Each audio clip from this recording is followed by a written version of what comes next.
Welcome to the History Nerds Now podcast. I'm your head nerd, Brendan. Thank you so much for being here. Today, Fox News' Bret Baier and his book, To Rescue the American Spirit, biography of Teddy Roosevelt. I really love the book. It was great talking to Bret. This will be a little bit shorter episode-wise just because, as you might imagine, he had 4 billion things going on, but I was still super psyched we could carve out a little bit of time. Great conversation. How about I just shut up? Let's bring on Bret.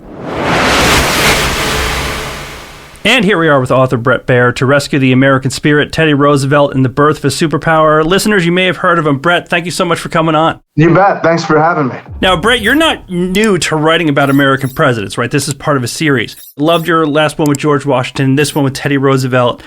When you're going into this, is it a little bit intimidating when you know you're writing about people who, Teddy Roosevelt is literally one of the most written about people ever.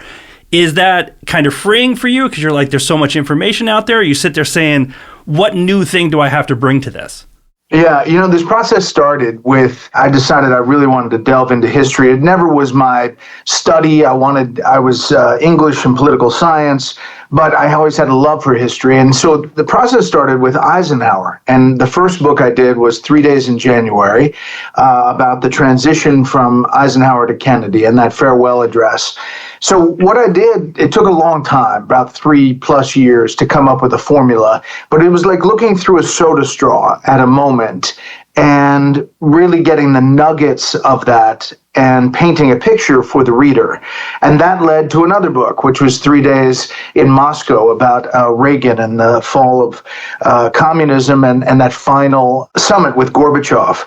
So another soda straw moment that was overlooked in history, and a speech that he gave there at Moscow State University. Then the last one was 3 Days at the Brink with FDR, Churchill, and Stalin in Tehran. So I looked at these soda straw moments and I said, this is how I want to do it. This is how I want to kind of really show readers behind the scenes how history can come to life. Then I went to Grant, To Rescue the Republic, about his presidency and really the saving America from a second civil war in 1876.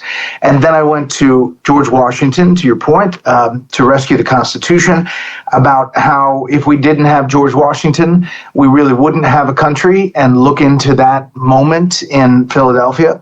And now, To Rescue the American Spirit is Teddy Roosevelt, who's this, to your point, larger-than-life figure he has anecdotes that are just so rich, but I'm looking at the moments where he chooses that America needs to be forward-leaning in the world and needs to lead the world, and that's the soda straw moment that I'm looking at. When I look at history, especially when I look at presidents who are considered the best, I always find that I'm a bit more impressed with Teddy Roosevelt because, and you tell me if you agree with this, Washington, Lincoln, FDR, they were excellent presidents, politicians in extraordinary times. It very much felt like to me, Teddy created extraordinary times when there wasn't these big worldwide wars that America was yet getting pulled into. And it's almost like he created his own presidency and it wasn't kind of thrust upon him. Do you think I'm just making stuff up and I've completely lost my mind? No, I think you're right. I think he was this figure that transcended the time. And when he takes over for McKinley after the assassination, he pledges to that cabinet that he's going to continue McKinley's policies. And that lasts for a little while, but he is his own person. And he kind of takes the baton. And one of the ways he runs with it is to say that the U.S. needs to be engaged. His negotiation with the Russo-Japanese War, getting them to come together, go to Portsmouth, New Hampshire, kind of oversee this negotiation, for the first time puts America on the map as the country that's going to solve problems in the world. The fact that he paints all of the Navy ships white and sends them around the world to show the strength of the U.S. Navy, that's Teddy Roosevelt. And Congress wasn't sure that they were going to give him the money for it. He just did it. And it was a very successful move that the world said, holy cow, look at this armada, look at this fleet that was sailing around the world. One of the events that a lot of people talk about, and I really liked your take on this, the Booker T. Washington dinner, the first time a black man is invited to the White House under those circumstances. And basically what you say in the book is, yes, he did that, but it wasn't a political action by him. he just really wanted to talk to Booker T. Washington and didn't realize kind of what kind of a maelstrom that would cause. Yeah, it was sort of like he woke up and said, what's the big deal? Like his time, he was not exposed to much enlightenment on race, but he really did make an effort to understand.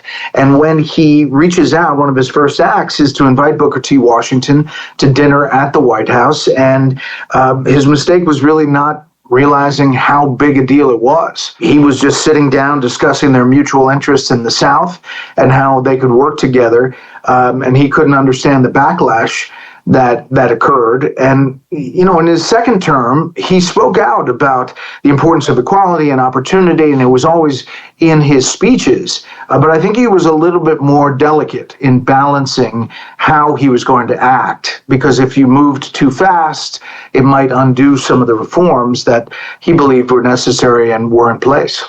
I mean, I think it's that much more powerful because I am admittedly a political cynic. If you do anything with the cameras on you, I'm going to question whether or not you're doing it to get something. Where when you read something like that, you realize he just didn't think about it at all. He wanted to talk to Booker T. Washington. Yeah, and that's sort of how he was. And in these pages, I think you get a sense of who he is. A family guy who had time for his kids, even in the White House at 4 p.m. If he's meeting with a dignitary in the Oval Office, the kids would barge in and say, "Pa, it's time," and he would say goodbye, and then he would go play with the kids. I'm talking like everything, riding bicycles and riding pans down the stairs and horse riding through the hallways. I mean, it was crazy time. But he was this larger-than-life figure that all the stories about him seemed to live up to the hype. And then on top of that, you have that other side of him because he's just this monolith of energy, and this is the way we're going to do things. I always find it so interesting when you hear about how the loss of his first wife affected him and how it really affected.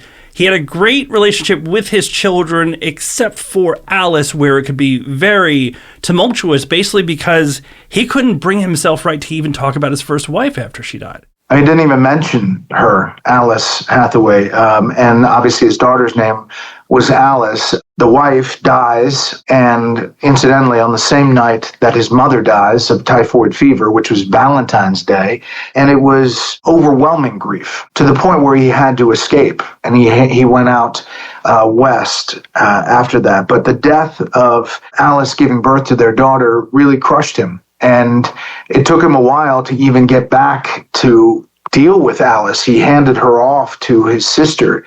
But he came back, remarried, went on with his life, but that wound never went away. And you saw that with the death of his father, too. There was a major loss in his life. He was at Harvard at the time, but he was kind of his model, his guide. And it took him a while to get over that. Alice got him over that loss. Alice's loss led to his next wife, Edith.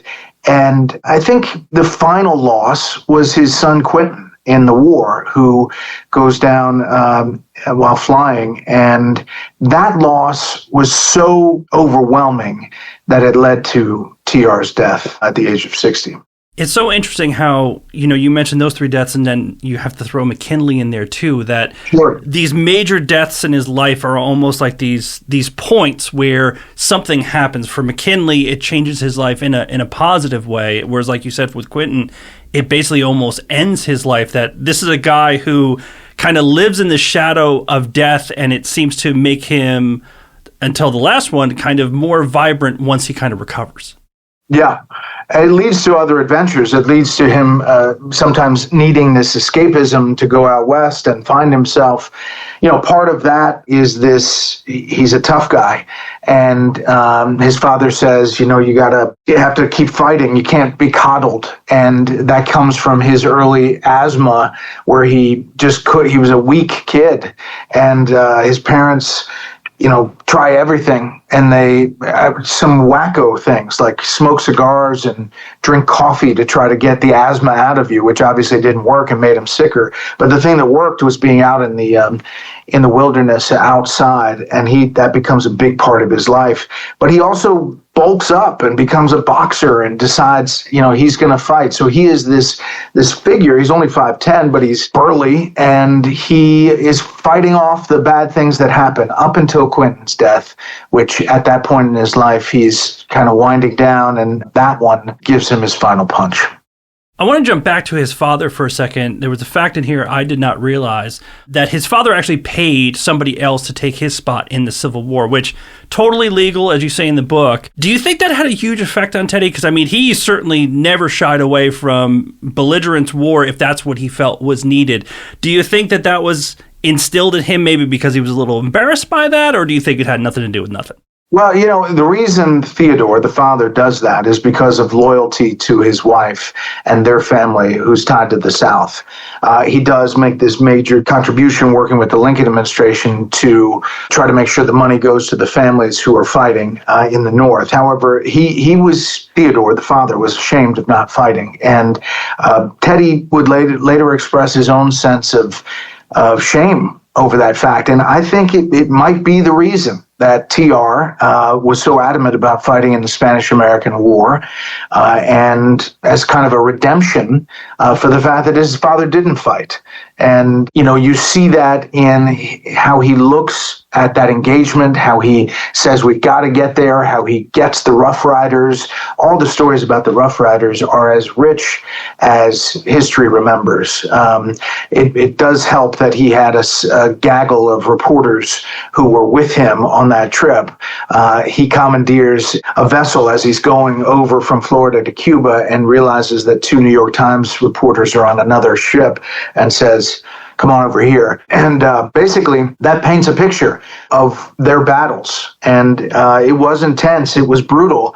But they come back as heroes because of those stories that were written going up San Juan Hill. I mean, when you're looking at the history of presidents, when it comes to a guy that understood publicity, I'm not sure, if you're become president, the first thing you should look is just how he went about doing things. Now, it cuts both ways, because a lot of people will say, oh, Roosevelt's overrated, he was just a blowhard, he was just a publicity hound. What do you think? You say in this book, hey, he could also be a lot. This isn't all just perfection and everybody loved him. Yeah, I think there's a lot of substance. It's not just the blowhard. He was larger than life. He definitely liked the spotlight. He engaged with people, but he moved the needle. He moved the needle on a number of different points, and he was a friend of the common man. He pushed back against the old boy network, much to the chagrin of some of the Republicans in the party, and the old school kind of way of scratching backs behind closed doors, the J.P. Morgans. His antitrust campaign really causes a kerfuffle as he fights for coal miners and others. So I get the criticism that he's a blowhard, but I just think that Roosevelt, there were many detractors, but he always believed that, he surprised people because of the substance of who he was. Something else, I didn't know this one. This was great too. As far as women's suffrage, this wasn't something that he picked up on the campaign trail and thought this was a good idea. Very early on, he was a strong proponent, especially for his time, of women's suffrage. How early in his life do you see him start talking about this and actually really thinking about it? I mean, he talked about it, and he always claimed to be in favor of women's suffrage, but he never really did anything about it until 1912. And that is when he's running for president in the newly formed Progressive Party. This is after his time in the office, and this prominent suffragist Jane Addams actually nominates him, seconds him for nomination at the party convention. She didn't have the right to vote, obviously, but she seconds his nomination. And through her, he becomes kind of enlightened about the women's potential in the political world and starts to talk more freely about it. He claims to have, been a proponent of it for a long, long time, but it's not until 1912 that he takes action on it. Now, you just mentioned the Progressive Party, too. This is one of the aspects of the book that I find really interesting because I do think Teddy is a little bit of a hypocrite on this one. He takes over after McKinley's assassination, says, I'm basically going to do what he did, and then does his own thing. But then he kind of handpicks Taft to be his successor, and when Taft starts straying, Teddy goes and does what Teddy does. What do you think? Is it a huge different in those situations, or do you think there's a little bit of hypocrite in Teddy not quite getting his way there? No, I mean, there's definitely hypocrisy in that. When he takes over from McKinley, he's essentially saying, "I'm going to rubber stamp his policies going forward," and it lasts for a little bit in the morning of his death, but then he goes his own way. And the progressivism, as I talked about, he files lawsuits, as Attorney General does, against Northern Securities, which is this company created by J.P. Morgan, a holding company for railroads, and they are shocked that they thought he was one of them, not only a Republican, but an elite kind of guy who understood wealth. And they couldn't understand why the president had just not called him to make a deal. And he meets up with J.P. Morgan and says, listen, send your man to meet my man. They can fix it up. And Roosevelt says that's exactly what he didn't want to do, to have scratching backs behind closed doors of the establishment. And that's who he was. He was always the guy that was shaking it up, to the point where when they put him as vice president, the party is essentially saying, let's box him in so he doesn't cause it that many problems. VP at the time is a non-starter job. This is well before Dick Cheney and others made it something more aggressive. But, they're like, he's one heartbeat away from the presidency, but we've got him controlled. So his progressivism was a part of that. To your point about Taft, Roosevelt was so certain that Taft was going to follow in his footsteps that he couldn't accept when Taft acted independently. And, it's exactly the same thing. Roosevelt was kind of blind to the parallel of his own presidency breaking away from McKinley's policies. But he was so certain that he was right that he couldn't open his mind to the possibilities. And there you see a link to the Roosevelts, because Franklin Delano Roosevelt, at the end of his life, kind of had this God complex where he was the only one who could solve the issues of World War II. And, there was this kind of centric, they were the solvers of the problems. And Teddy Roosevelt believed that, and later FDR believed that too.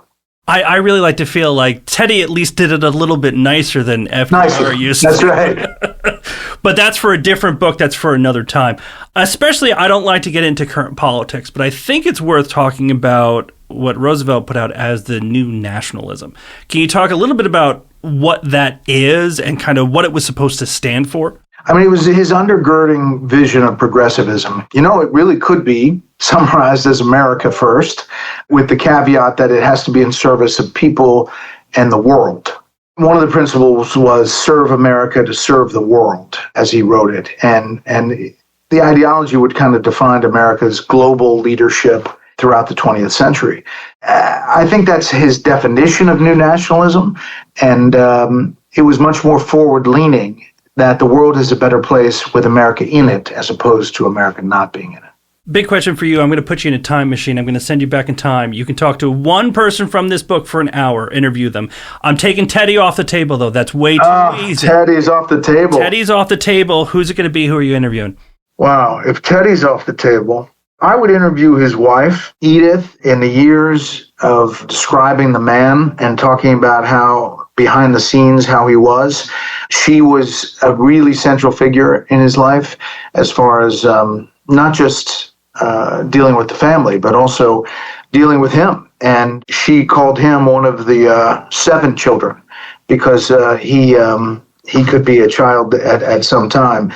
I talked to Tweed Roosevelt, the grandson of Archie, so the great-grandson of Teddy. And he said, people come up to him all the time and said, oh, we wish he would come back. And he says he's not surprised because he was a great leader. And it's interesting that if you look at how history looked at him right after he died, everybody loved TR. And then he went through this period where everybody made fun of him, like he was a buffoon or kind of a blowhard. And then in the rankings, he dropped way down. And now with this various new scholarship and historians, usually he's number 4 in the rankings of presidents. You have Lincoln, Washington, FDR, and Teddy is how most people rank him. He's definitely in the top 5, but usually in the top 4. And there you see 2 Roosevelts in the top 4. Tweed said to me, we don't aspire for any more than that. Well, what I love, especially studying a lot of presidents, reading it, and my argument with people, especially when they look contemporaneously at presidents and they're like, oh, this person's the worst, this person's the best. I always say, you've got 30 or 40 years before you even have any idea of how good a president is, because, I mean, we're seeing it right now, I think, with Ulysses S. Grant. 100%. I mean, people were focused on certain things, and now all of a sudden you're starting to say, this is a guy who broke the back of the KKK. That's not nothing, and that's something that we should really celebrate. So I like to think it was To Rescue the Republic that changed the dynamic. But 100%. And that's what I'm telling all my listeners, get out there. Listen, Bret, last question for you. Yeah. You know that there are people out there who don't realize how awesome this history is and how much more there is to see. Poor misguided souls, they just don't know this, right? So somebody says, Teddy Roosevelt, I learned about him in high school. I got it. The mustache, the glasses, whatever. If we sat one of those people in front of you and they said, why should I read To Rescue the American Spirit? What would you say? History is not a dusty relic of the past. It is pages that come to life. It can be a page turner to look back at some of the things that happened in our past, because a lot of times when we look backwards, we can see the future too. We go through the same cycles, different issues, different eras, but broad, big picture leadership where you see it play out. And I think what I find really invigorating are these nuggets of information that have never come out before. I don't call myself a historian. I call myself a reporter of history. And I have a great team. I have a researcher and a co-author, and we bounce back and forth, and we kind of dig up these nuggets in these national archives and stories and diaries and real stuff that actually happened, but paint a picture so that the reader is in the room. And I think that that's exciting, and now this is the 6th book. I've had a lot of people come back to me and say, I picked up the book and I didn't think that I could like it, like fast read it on a beach. And they do. And real historians have weighed in on the book. And Doris Kearns Goodwin, who I'm a big fan of, says, if joy in living was nature's gift to Theodore Roosevelt, then this captivating portrayal of Teddy is Bret Baier's gift to us. From Roosevelt's resilience over tragedy to his heroism in war, from his midnight rambles as police commissioner to his dramatic fights for reform as governor and president, Baier summons the irrepressible spirit of the man. What an engaging storyteller. What a joy to read. That's Doris Kearns Goodwin, who, for me, is one of the best historians out there today. And agreed. I'm blessed. Walter Isaacson, Jay Winnick, others have reviewed the book. So if the elevator pitch is history books are boring, I'm telling you this isn't. And I think we are better for knowing where we've been as a country. Have you picked out which one's going to be number 7 yet? Are you allowed to tell us? Or you got to keep it under secret lock and key? No, number 7 is going to be a compilation, and it's going to be right ahead of the 250th. And it's going to be called The Case for America. And it's going to be making the case for the country through the eyes of the 6 presidents that I've written about, plus a lot of interviews with a ton of different people making the case to a jury of our peers, the readers, why America is as great as it is. Well, totally agree, Bret. Thank you so much for coming on and talk about it. You bet. And that's it for this episode. Bret, thank you so much for coming on. To Rescue the American Spirit, go out and get it, folks. Easy read. Going to learn a lot about Teddy. It's a good time. In the meantime, hit us up Twitter, Instagram, Facebook. Don't forget the YouTube channel. Until next time, nerds, stay cool.